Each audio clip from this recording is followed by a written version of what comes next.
It's an interesting time for business. Tariff and trade policies are dynamic, supply chains are squeezed, and cash flow, it's tighter than ever. If your business can't adapt in real time, you are in a little bit of hurt. So how do you get full visibility and adapt in real time? Over 42,000 businesses trust NetSuite by Oracle, your AI-powered business management suite. It brings accounting, financial management, inventory, and HR all under one roof. NetSuite is the #1 cloud ERP for a reason. It's your single source of truth, giving you the data and control you need to move quickly. Real-time forecasting helps you move into the future with confidence, and with AI built in, you can automate the busy work and focus on strategy. NetSuite helps you see what's stuck, what it's costing you, and how to pivot fast. If I were running a business with a lot of moving parts, I'd use NetSuite for full control over everything. Tame the chaos with NetSuite. If your revenues are at least in the 7 figures, download the free ebook, Navigating Global Trade, 3 Insights for Leaders at netsuite.com/SPI. That's netsuite.com/SPI. The perfect product launch. It's the goal for every brand marketer. High heat, fast sellout, and fans posting recipes like trophies. What do Sydney Sweeney's soap drop, Taylor Swift's tickets, and your next launch have in common? Well, they're not bought, they're bragged about. Fanfare turns your drop into a moment. Fanfare cues real fans, blocks bots, and builds launch experiences worth screenshotting. Want hype without the heartbreak? Get Fanfare's 5-step hype drop playbook with our proven success formula and make your next launch unforgettable at fanfare.io/playbook. Again, fanfare.io/playbook. Congrats, your business is doing great. All your hard work is paying off, but you need help like now, and you have to hire fast. How can you hire amazing candidates quickly? Easy. Just use Indeed. When it comes to hiring, Indeed is all you need. Stop struggling to get your job post seen on other job sites. Indeed sponsored jobs help you stand out and hire fast. And with sponsored jobs, your posts jump to the top of the page for your relevant candidates so you can reach people you want faster. And it makes a huge difference. According to Indeed data, sponsored jobs posted directly on Indeed have 45% more applications than non-sponsored jobs. One of the things I love most about Indeed is that it has one of the largest databases of job seekers, giving employers access to a wide range of candidates. And with job alerts, I get notified when new candidates apply. And with Indeed sponsored jobs, there's no monthly subscriptions, no long-term contracts, and you only pay for results. So how fast? Well, in the minute that I've been talking to you, 23 hires were made on Indeed, according to Indeed data worldwide. There's no need to wait any longer. Speed up your hiring right now with Indeed. And listeners of this show will get a $75 sponsored job credit to get your jobs more visibility at Indeed.com/smartpassive. Just go to Indeed.com/smartpassive right now and support our show by saying you heard about Indeed on this podcast. Indeed.com/smartpassive. Terms and conditions apply. Hiring, Indeed, is all you need. This is the Smart Passive Income Podcast with Pat Flynn, session number 199. I believe I can fly. I believe I can touch the sky. I think about it every night and day. Hey, where'd the beat go?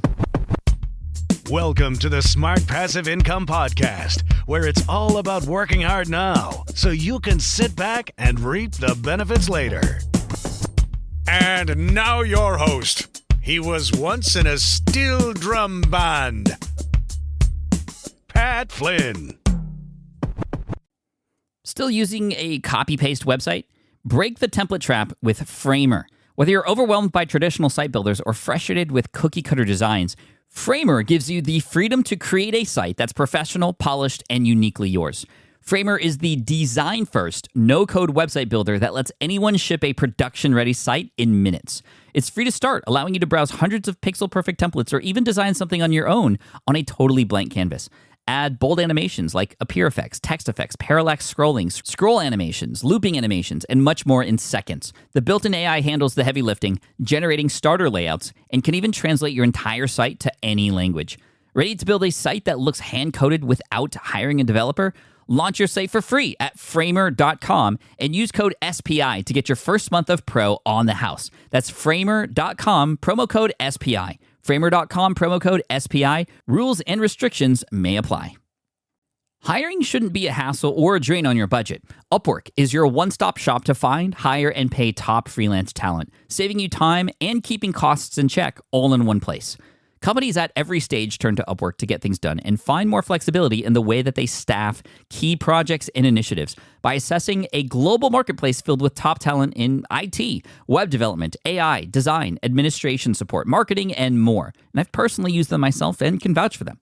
Posting a job on Upwork is easy. With no cost to join, you can register, browse freelancer profiles, get help drafting a job post, or even book a consultation. From there, you connect with freelancers that get you and can easily hire them to take your business to the next level. Upwork makes the entire process easier, simpler, and more affordable with industry-low fees. Post a job today and hire tomorrow with Upwork.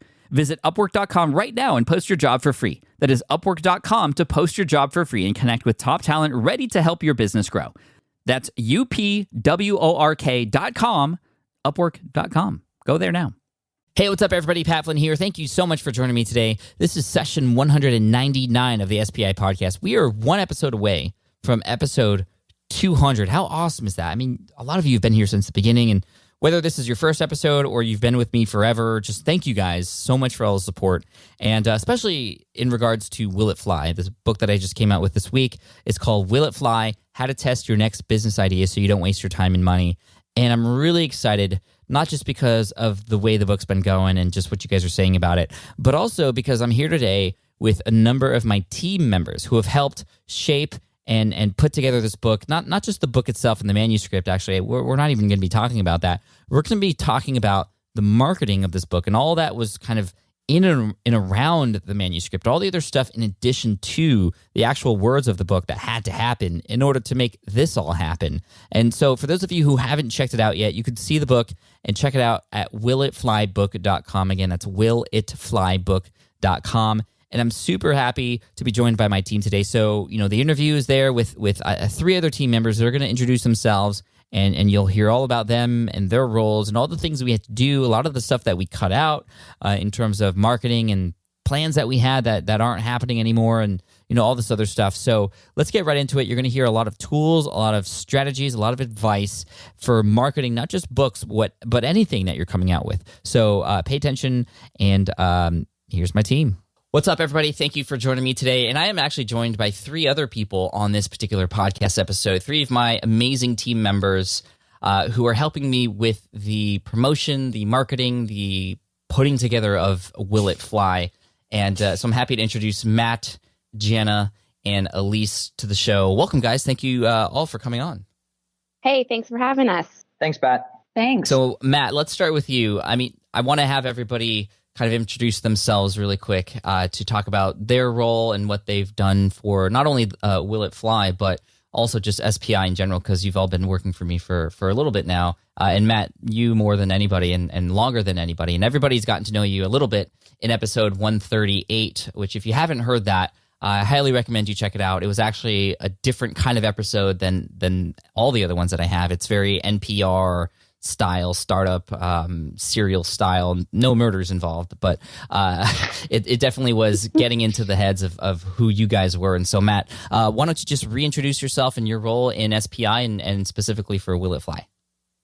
Yeah, thank you, Pat. I am the executive producer. We've been working together for a long time.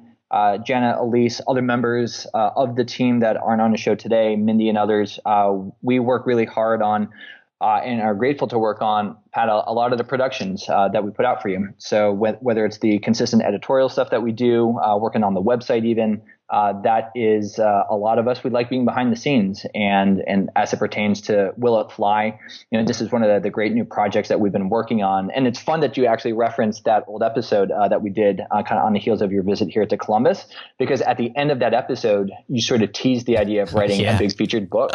So, kind of thinking back to it, it's like, man, we've worked really hard to kind of get to this point. It's been a little more than a year now since that, I think that episode came out, or at least since your visit here in Columbus. So just to kind of see it play forward and live it now, and we're on the cusp of actually launching this thing. It's really exciting. Gosh, I totally forgot about that. But yeah, at the end of that, it was I had set a goal to figure out what that book I was going to write by the end of 2014. And then in 2015, that was all the production, which you've obviously helped on. And we first got connected actually with the first book that I wrote, Let Go. With the first book, right. And you were simply doing the editing on that. And we've since worked together on so many other things. And you and I are also partners on SPI Labs for Smart Podcast Player. And we've just done so much together. And I can't thank you enough for what you've done to organize my brain and actually help me execute on the things that, the visions that I have and stuff. So I'm very happy to have you here. I also want to introduce Jana, who a lot of you have heard of recently.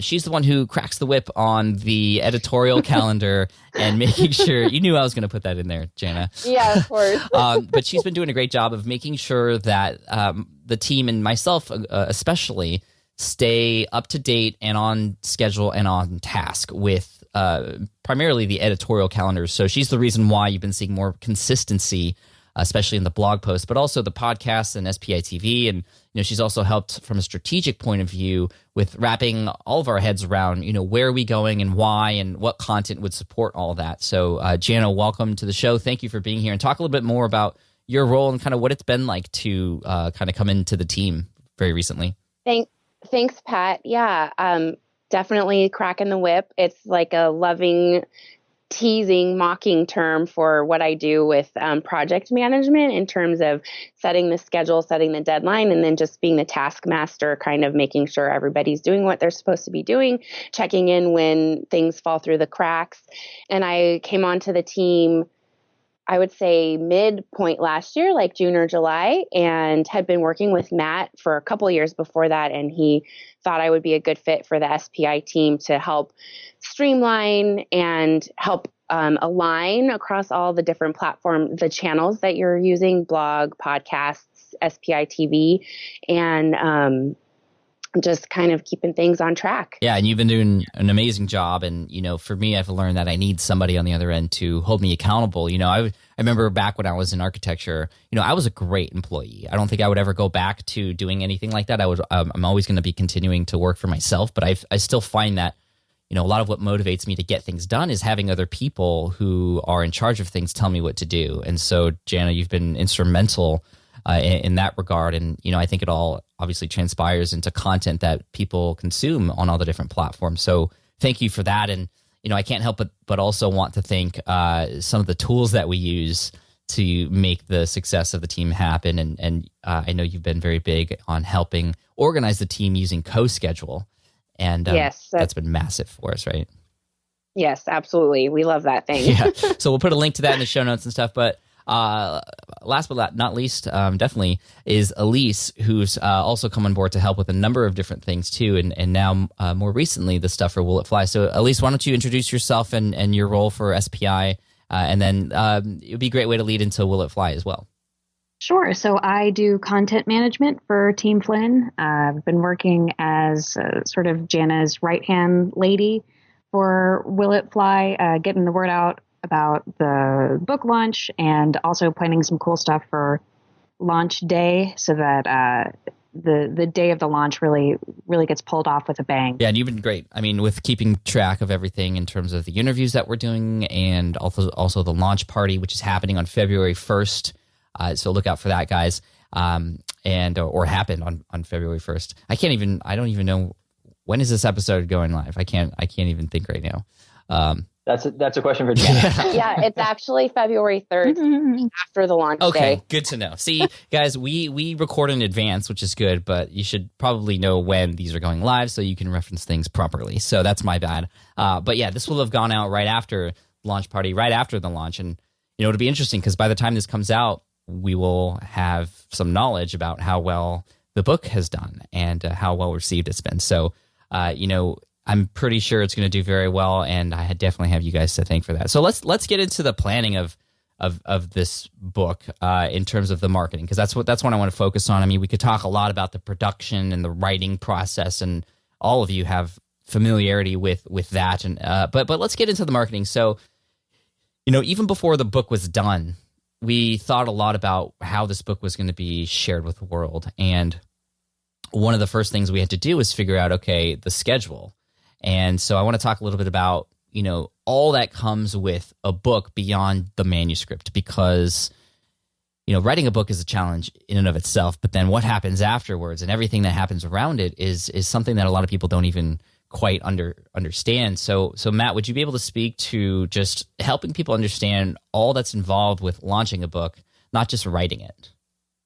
Yeah, it's a great point that I think as more authors are excited about exploring self-publishing or some variant of maybe hybrid publishing, something that's just not traditional, right? Mm-hmm. I think, as they get into that ecosystem and what goes on, there's a lot of things that are unknown, I guess, to your maybe for your average first time author.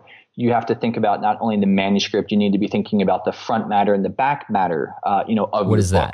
that? Right, and that's often a question that we I didn't get even know what that was.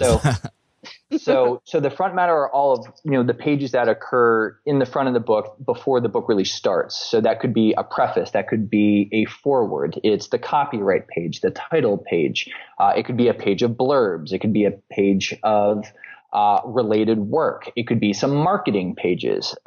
There are some, you can say, standards, certainly, and definitely in a traditional sense. But what's fun, and what Pat, you and I worked on, and what we've worked on even for other authors, is that when you do have an opportunity to retain creative control and build a book the way that you want to, and not necessarily be beholden to a traditional process, then you can have some fun with it. You can do things that maybe a traditional publisher wouldn't allow or wouldn't want to do. You can actually put a marketing page in your front matter. That's probably a no-no in a traditional sense, right? And then the back matter are just the pages that come, after the book is really ended. So that's your acknowledgments page. That is, hey, here are all the resources I mentioned in the book, organized in an easy fashion that you can easily go reference things. That could be like, hey, I have a companion course to this book. If you really want to get serious about these concepts, go to this URL and I'll invite you into my companion course. And being able to think really holistically about the entire sort of product, a book as a product. The initial thinking, and rightly so, is on the manuscript piece. It's the actual book, but you also need to extend your thinking as hopefully a good entrepreneur and really look at your book as a product. Right. And in doing so, of course, there's a lot of things that have to happen by certain time periods for all that stuff. And, you had mentioned the companion course, and Will It Fly does come with a companion course. And I kind of took charge on that because, I discovered the platform I wanted to use to promote that, or to actually create that. And that's teachable.com is what we're using to house all that information, extra bonus videos and worksheets to download, and extra content and whatnot. But, that adds a whole nother component. Everything that you add to the book adds a whole nother kind of hours of work potentially. And so in terms of the schedule, Jana, I'd love to talk to you about this, because I remember back, I can't even remember how many months ago, you had created a spreadsheet for us that gave us 3 different scenarios based on different launch dates of the book. And so how was that put together? Was that based on what we had discussed as potential launch dates, and then you kind of work backwards from there? And in terms of working backwards, what's all included with that? Yeah, absolutely. So definitely always look at the end goal first. So we had talked about a couple different options for launch dates. Pat, you originally were kind of thinking maybe around your birthday, which is early December. Yeah, not going to happen. And so, I worked up these production schedules looking at, okay, if that's the target date, working backwards from that, what happens right before launch? Well, the different formats have to be completed. Right before that would be like the finishing of copy editing. Right before that would be your second round of developmental edits, and just continuing to work backwards. Mm-hmm. And the original schedule with the earlier launch date was like super compressed and really tight, and turning around some of those editing components and formatting components was pretty unrealistic. So that's when we started talking about, okay, what if we did an early 2016 launch, like maybe beginning of January, beginning of February? What's the best option for our team, and what's realistic for us to accomplish, and what makes sense for you, and what else you have going on with the business in terms of like a date that we can really all kind of rally around. January 1st, February 1st, what makes the most sense? And we landed on February 1st. Yeah, and it was so important to do that because, like I said, there's a lot of components of this. And if you just pick a date and shoot for that, if you don't work backwards and see all the other things, and, each of those things have other people involved, getting other copy editors, and they have a certain time period. And unless you understand all those things that have to happen, you're most likely going to be let down. And I think if we just picked a date and said, okay, let's shoot for this, we would kind of take that waterfall effect where you kind of, you try one, you do one thing, and then until that's complete, you do the next thing. And then until that's complete, you do the next thing. But we've, that linear approach. But because of this, we've been able to do a lot of things at the same time, which has, helped us compress the schedule a little bit more, get even more done within that time period. And then one of the things that we also had to figure out, and at least I want to talk to you about this, is the scheduling and the connections with other influencers. You know, one of the best ways to promote a book is to tap into your community, into your network, and have them see if there was any way, shape, or form that they could help promote the book, whether through guest appearances on podcasts and blog posts, guest posts, that type of thing, or also just a social media plug. So can you tell everybody how we were able to kind of properly manage this? Because if you're reaching out to a lot of people, that's a lot of, a lot of things to think about. So how are we able to organize this, and what was the process like? Right. Well, we had a couple of great tools that we were able to use to make the scheduling of all of that as simple as possible. You know, we're already asking a favor that most people were very excited to do, but you want to make it as easy as possible for people to get on board, help you promote your book. So part of that was we used Calendly, which is a calendar tool that syncs with people's Google calendars. So you're not asking people to buy into some sort of new scheduling system. You make it as easy as possible for them to say, yes, I want to help you out. Here's the date that here's the date that we've set up. We're ready to do this. We sent them a media kit that has everything that they would need to know about the book. Even though the book may not have been fully edited, you know, it's not a finished manuscript that we send them.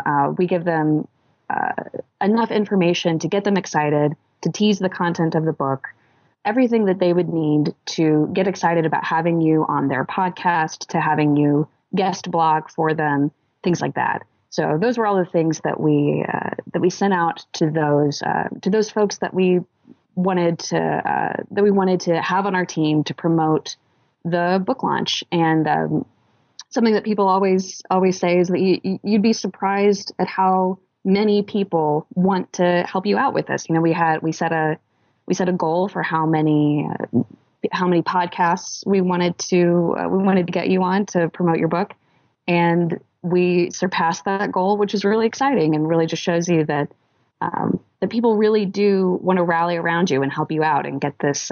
If they love the book, they're going to be all the more excited to help you get it out in the world. Definitely. And you and Jana both have been instrumental in terms of organizing the reach out. And, I wanted to reach out myself. I mean, it could be that you could have an assistant, for example. I could have had Jessica reach out to people. But because it's such a personal favor, you want to make sure you do it yourself. So I made sure to do that. For some people, I even took the time to do videos, although I found that I wasn't able to, in enough time, streamline that process as much as I wanted to. So, the first round of people I asked, I did through video, personalized videos. The second round, it was through personalized just emails. But I did make them all different and unique. I didn't want to cookie cutter that because I wanted them to say yes, and I wanted to show them that I cared. And so that worked really well. But I always CC'd you guys on those emails, and then mention that you would be working with them to schedule. And if there were any schedule conflicts, that you guys would help take care of that, which has been great. And was able to keep my mind on, because of that, I was able to keep my mind on other things, even though that's not always possible for a lot of people. What also really helped me in the reach out process, and all of us too, I'm sure, is the Excel file we created. We actually created an Excel file that listed everybody we reached out to, who we sent an email to, and then we would mark when we got a response back and if they said yes or no. And that was really helpful as well for keeping track, because once you send out even just like 10 requests, it's hard to organize and you forget. And, sometimes you just need to follow up with people who don't reply. And, as I say in the book, the fortune's in the follow-up for a lot of these things. So, you want to make sure you follow up with people if they don't reply, and some people just forget or they just don't see it or whatever. So that's been really helpful too. And, in terms of the podcasts itself and the scheduling, Calendly has been huge for us to automate that process. But also it's really cool because I chose to have my interviews for the book specifically on either Tuesday or Thursday, and that's it. And that's what people would see to get access to in Calendly. And so it made it really easy. Let's also talk about some of the things we wanted to do to help promote the book, Matt. This is something that is traditionally more done with traditional books. And of course, like I mentioned in episode 197, which if you haven't heard, it goes into the reasons why I wrote this book and why I chose to go self-publish and stuff. But like you said, you have a lot more freedom when you go self-publish. And with traditional books, a lot of people, when they try to get on the New York Times bestseller list, they try to pump as many sales as possible. One of the tactics to do that is to do pre-bundle sales, getting people to purchase early and have them get access to certain bonus materials, if they were to buy more than one, for example. So Matt, can you speak to the bundle strategy and why that works and kind of what some of the ins and outs of that are? Yeah, absolutely. It's a fun talking point. It's a fun strategy that a lot of authors, particularly nonfiction authors, are doing these days. We're seeing more and more of that just in the industry. I know that one of our good friends, Steve Cam, just recently did that with his book. Tim Ferriss has probably sort of put it on the map bigger than anyone else. Though I think in recent terms, you had Lewis House, I think, Pat, on the show recently. He did a really big kind of pre-launch bundle campaign for his big book. And you're right to say that it's an opportunity to foster engagement. It's a little more aligned to traditional books because the way that Amazon works, and this is something that that Pat, you and I and the team, we discussed at length, is that it's limited to hard copies. At least more traditionally, it's limited to hard copy purchases. In terms of the bundles, because you can't order more than one Kindle copy, right? Precisely. Your Amazon account is linked to, basically one digital address. And then if you purchase Kindle, it'll push to your Kindle device, and that's kind of it. Whereas certainly if you're purchasing one book or 3 or 5 or 100 in the physical sense, you can do that very, very easily. So for those authors that do have a traditional deal and are pushing for a New York Times opportunity to hit that list, so much of it is predicated on the volume of books that are sold either on launch day and sort of within the first 2 weeks is sort of that critical time frame. And the closer you can kind of stack some of those sales on launch day or within even the first kind of 72 hours, that's really important. And that's kind of where the whole bundle approach kind of was born from, was trying to move a lot of books in the pre-order capacity. Because when it comes to reporting those numbers, the pre-orders kind of all stack up.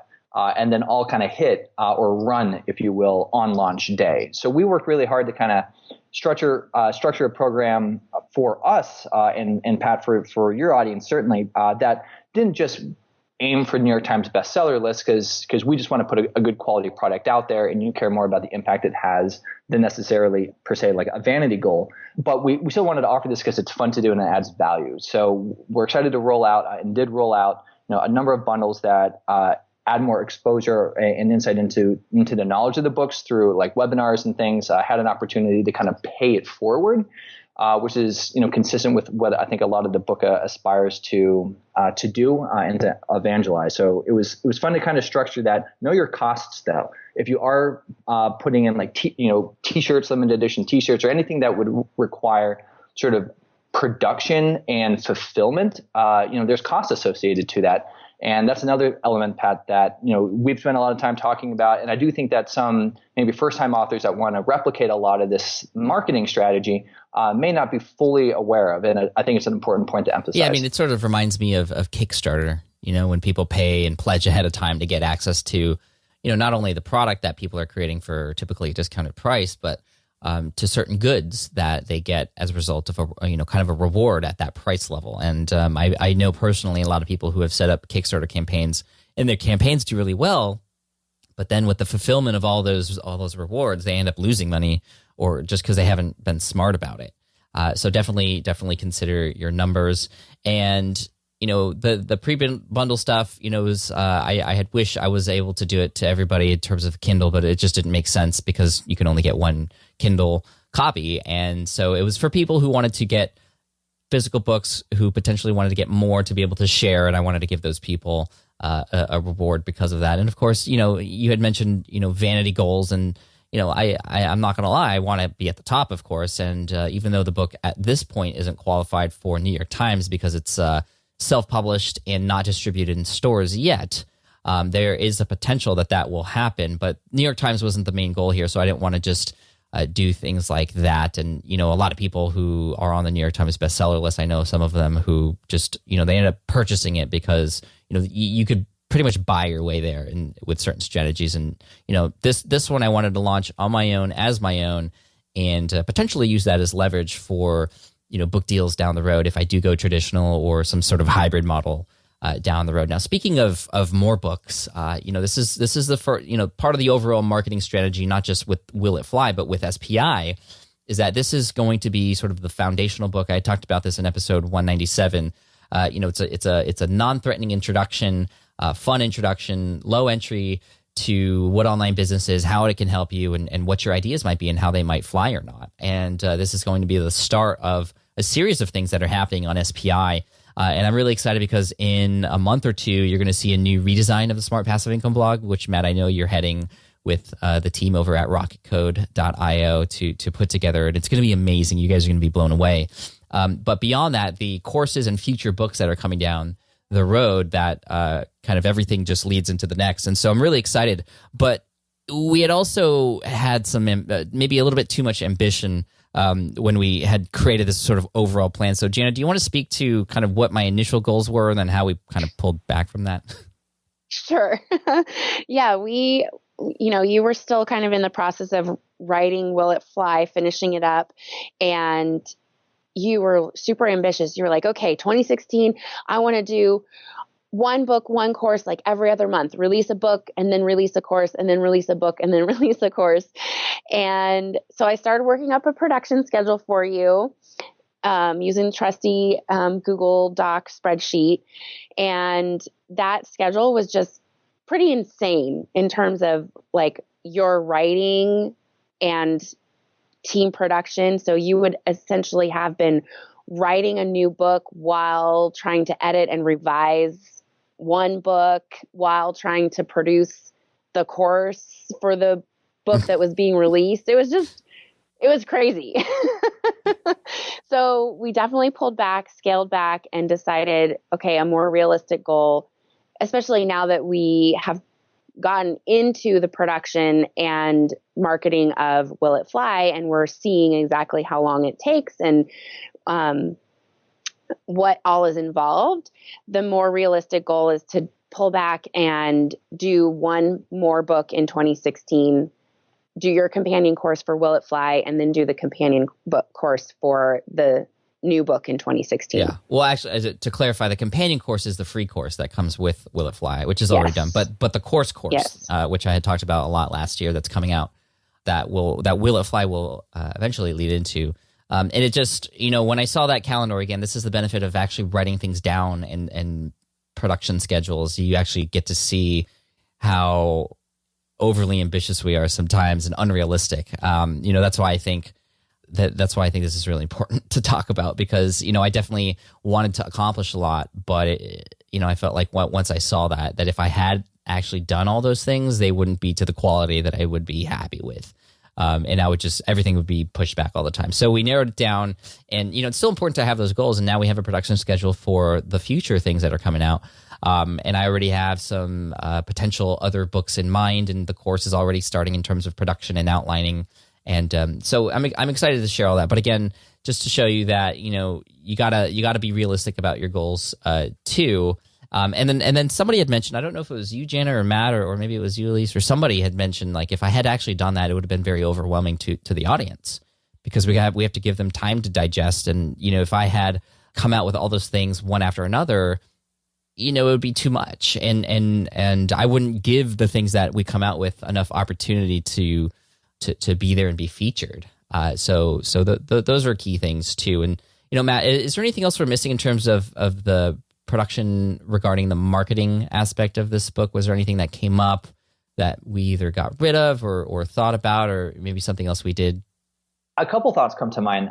One broad one, that connection with scheduling, just being a good operations team, is knowing that these aren't linear projects with linear schedules. What hasn't come up is Daniel and his street team, which is a big part of the marketing effort, right?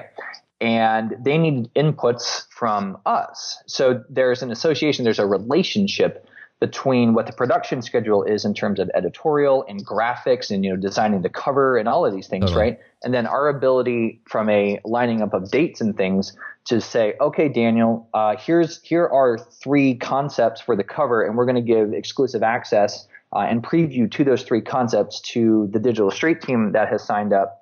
But we need so much time to produce those. So set the expectation for the street team that they'll receive them on this date. Right. So there's this sort of almost like double helix effect of like schedules being intertwined with one another.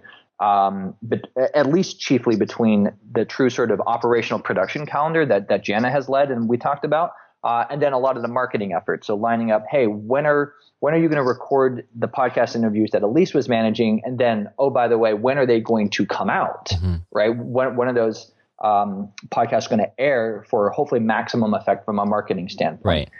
What else are we doing on social media? And we contributed to a little bit of that in addition to your personal feed, Pat. And how are we integrating some marketing efforts there? Again, along with where we are in the process of actually producing the actual product, the book and the elements of the book, the cover design and whatnot else.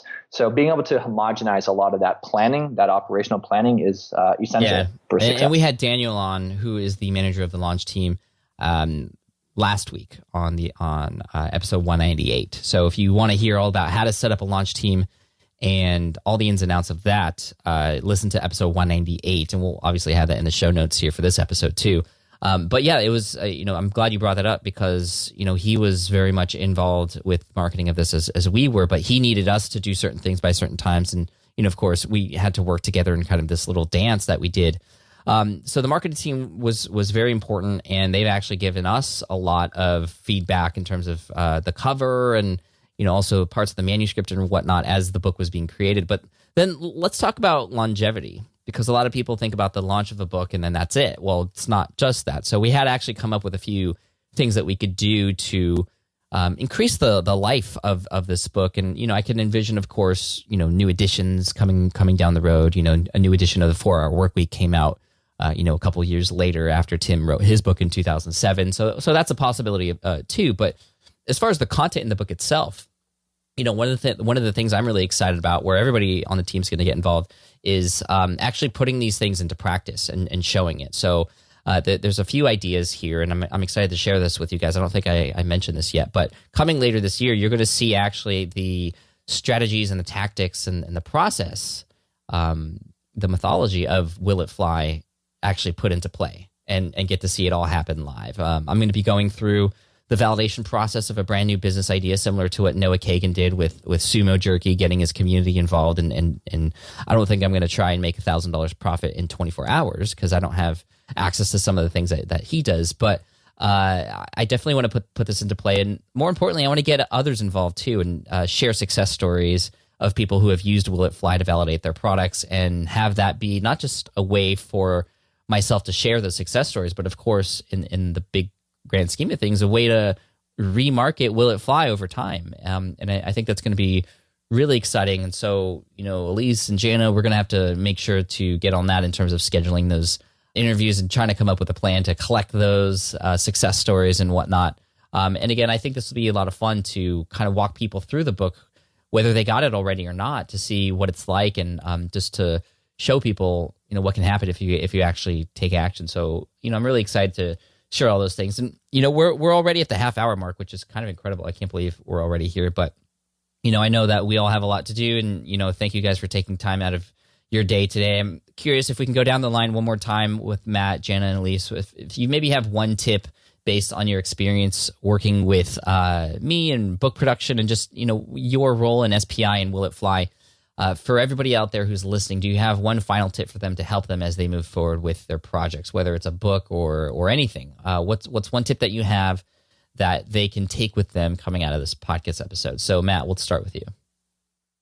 Awesome. I think that everyone should really embrace the opportunity to build the creative team that's going to be the best for their book. In our case, Pat, we are sort of your nuclear team that runs a lot of your productions, but then we are able to augment this team with a lot of specialists, whether that was Azul from your writing coach, and then Daniel for the street team component. We amassed the team that needed to be built for this very special project for this book, and every author out there in this day and age has that opportunity. Love it. Jana, how about you? I would say just remember to be flexible. And I'm speaking to myself even in this tip, because as the whip cracker, I'm the one who wants to flex and move deadlines the least. Mm-hmm. But as soon as you bring other people into the project who are contributing editing, design, formatting, whatever the other components are, those people all have other projects. Our project is not the only project that they're working on. And so we have to be flexible to accommodate their availability and their timetable and adjust ours as necessary as the project progresses. Yes, and you've been great at that in terms of moving things around. And, some people are late with their deadlines, some people are early, and we adjust. And so thank you again for helping to manage it. I think being flexible is just one of the traits that every successful entrepreneur and content creator should have. And Elise, let's finish up with a tip from you. Sure. So to Jana's point, there's and as someone who always has a lot of irons in the fire, is helping a lot of other people manage their tasks. We have a wealth of tools available to us, and I would say investing the time to pick the right tool for the project that you're managing is absolutely worth the time and the effort. Something that is going to get universal buy-in from whoever you're creating your project with, because nothing is worse than when communication breaks down because of missed messages and things like that. So investing the time to pick the right tools for the job is something that I love about Team Flynn, that they always do consistently. It's something that I really think plays a big role in the success of your project. Well, that's perfect. Thank you guys again so much for coming on and for sharing that information. I think it's going to be helpful for a lot of people who are, as we're here in the beginning of the year, it's the start of February now, we're all cranking on our goals. And I think these are really important topics that people should consider to incorporate into their own stuff. And hopefully this, again, reminds you of how amazing it can be when you have a great team who believes in what you do, who supports you and shares the same values as you, and each of you and everybody else on the team. The reason why I love you guys so much is because, we're in this for everybody else out there in the audience who needs our help. And so I appreciate you guys. Just want to thank you publicly here on SPI. And I'm sure this isn't the last time we're going to hear from you on the show, because I think a lot of people enjoy these kinds of episodes. So as a reminder, if you want to meet some other team members, head on over to episode 138, smartpassiveincome.com/session 138. You'll hear Matt there, and also Mindy and a few other people too. Dustin, my designer, he's great. And again, thank you guys for coming on. And we'll finish up with the ending notes here, and then we'll get back to work, I guess.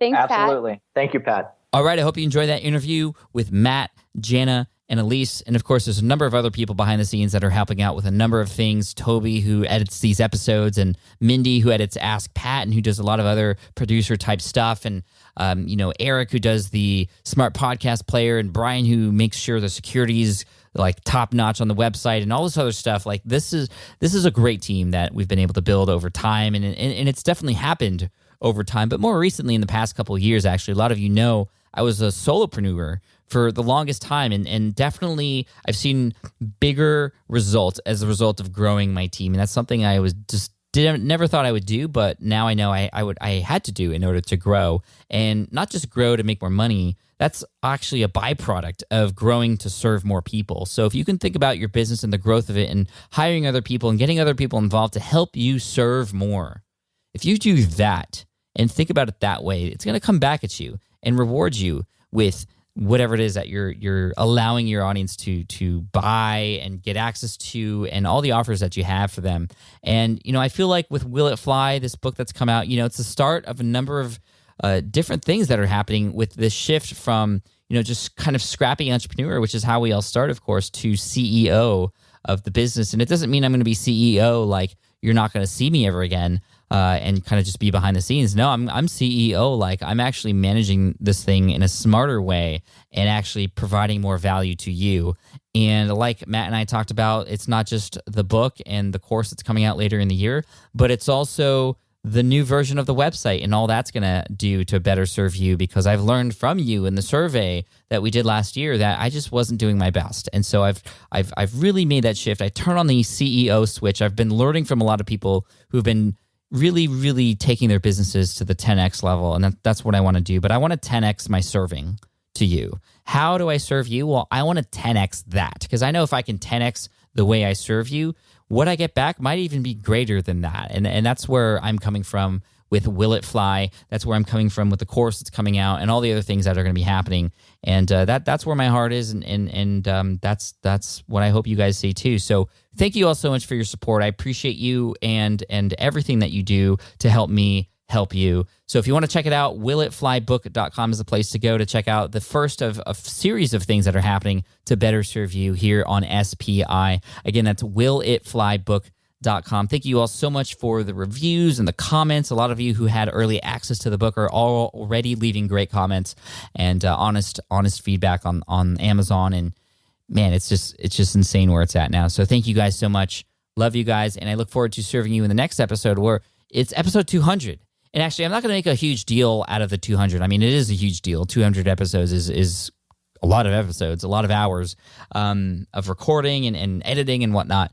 But we're going to get into some really high-quality content that is brand new stuff, actually. We're going to talk about blog auditing and auditing the content that you have on your website. And by audit, I mean actually deleting a lot of it, stuff that's not relevant anymore. And we're going to get into that with somebody who has done it himself and has actually deleted a third of his content, and as a result, increased his traffic 3x over.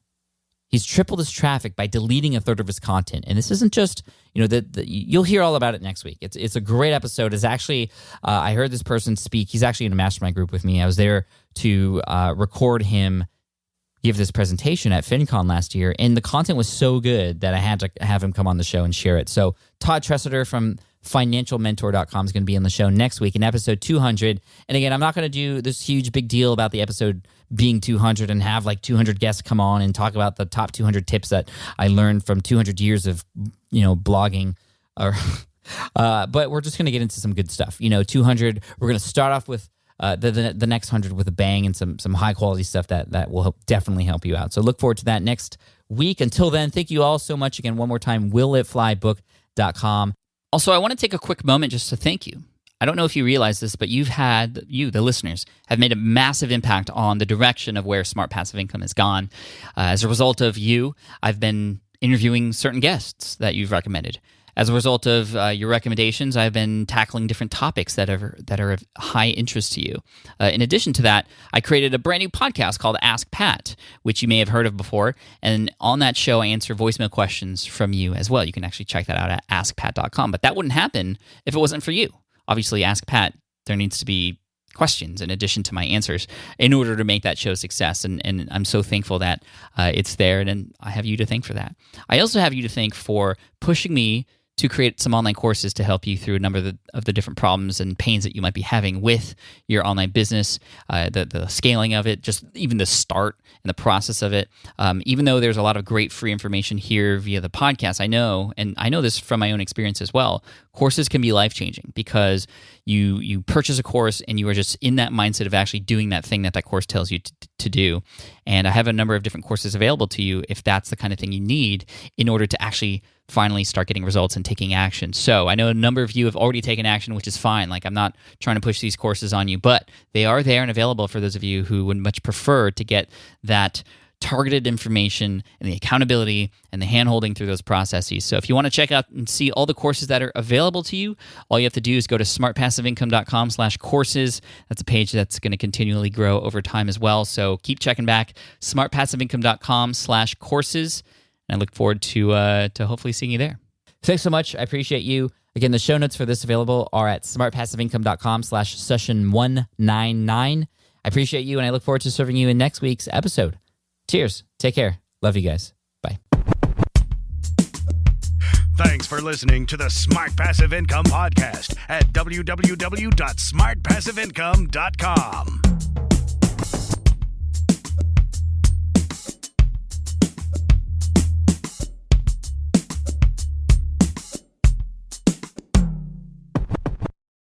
More people dream about building their own business and being their own boss rather than retiring early.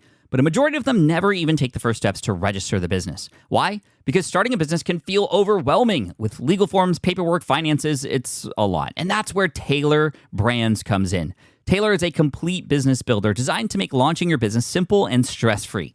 You can register your LLC in just minutes, keeping your personal and business assets separate from day one.